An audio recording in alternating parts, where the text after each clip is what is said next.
A Holocaust survivor shares how he found gratitude, kindness, and hope in the darkest of places. The happiest man on earth, Eddie Jackal.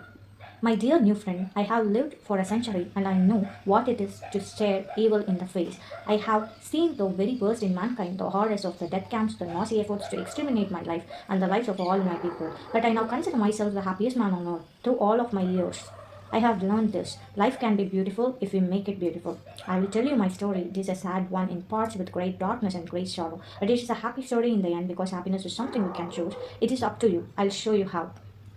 If you are lucky enough to have money and a nice house, you can afford to help those who don't, he would tell me. This is what life is all about, to share your good fortune. My father used to say to me, there is more pleasure in giving than in taking, that the important things in life, friends, family, kindness, are far more precious than money. A man is worth more than his bank account. I thought he was crazy then, but now, after all I have seen in this life, I know he was right.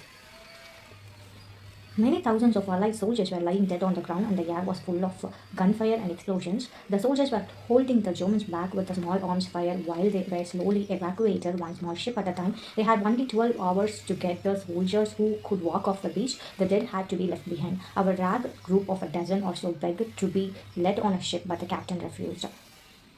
We can only take English soldiers, so he said. I'm sorry. Fritz had an idea. He found the body of a poor English soldier who was about his size and took his uniform off. He was able to slip past the English officers and get on a boat to safety. I tried to do the same thing. A young English soldier had been shot and had died resting on a log. Feeling very ill, I unbuttoned his jacket to borrow it. When I moved his body to undress his lower half, I found that the bullet had exploded through his stomach, and I couldn't do it. I just couldn't bring myself to do take this poor boy's clothes. It was one thing to improvise and be resourceful, but another to steal this poor dead soldier's dignity, the last thing, the only thing that the war had not taken.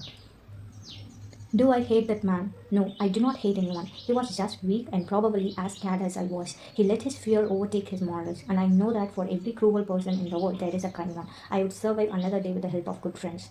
I am still in awe of the human body and what it is capable of. I am a precision engineer and I have spent years making the most complicated, intricate machinery, but I could not make a machine like the human body. It is the best machine ever made. It turns fuel into life, can repair itself, can do anything you need it to. That is why nobody it breaks my heart to see the way some people treat their bodies, ruining their wonderful machine. We are all gifted by smoking cigarettes, drinking alcohol, poisoning themselves with the drugs. They are demolishing the best machine ever put onto this earth, and it is such a terrible waste. Here is what I learned. Happiness does not fall from the sky, it is in your hands. Happiness comes from inside yourself and from the people you love. And if you are healthy and happy, you are a millionaire.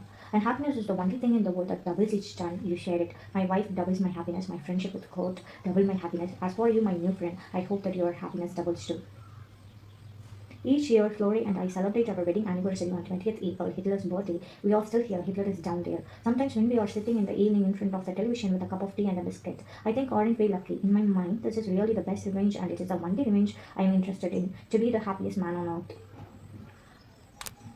I had learned early in life that we are all part of a larger society and our work is our contribution to a free and safe life for all. If I went to a hospital and saw instruments that I had made and knew that they were being used every day to make life better, this gave me great happiness. The same is true of every job you do. Are you a teacher? You enrich the lives of young people every day. Or you a chef? Each meal you cook brings great pleasure into the world. Perhaps you do not love your job or you work with difficult people. You are still doing important things, contributing your own small piece to the world we live in. We must never forget this. Your efforts today will affect people you will never know. It is your choice whether that effect is positive or negative. You can choose every day, every minute to act in a way that may uplift a stranger or it will drag them down. The choice is easy and it is yours to make.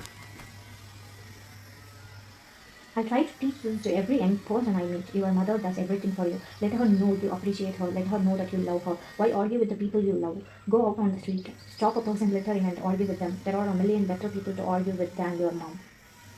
Your field is empty, but if you put in the effort to grow something, then you will have a garden, and that's life. Give something, something will come back. Give nothing, nothing will come back. To grow a flower is a miracle. It means you can grow more. Remember that a flower is not just a flower.